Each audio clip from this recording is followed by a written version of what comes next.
મોટા મોવા ગામની બાજુમાં આ લોકોએ દિલીપભાઈ લકીભાઈ અને અહીંયા 3-4 ડેમ કર્યા. એક કર્યું મોટા મોવા આયુષ યોજના પાસે, એક આગળ પાછું જાય એટલે ત્યાં બહુ વિશાળ જગ્યા પડી છે. એક પાછું અંબિકા ટાઉન પાસે ઈશ્વરિયામાં 2 ડેમ કર્યા. એટલે બધે આડાવરા બહુ ડેમ કર્યા છે.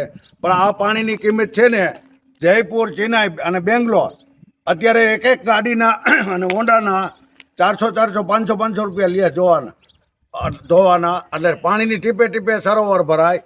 અને આ ડેમ જોડતા આપણે અહીંથી ઢોલના પુગાડવાના છે. ઢોલનાથી ત્યાંથી નર્મદાનું સૌની યોજનાનું ચાલુ થાય.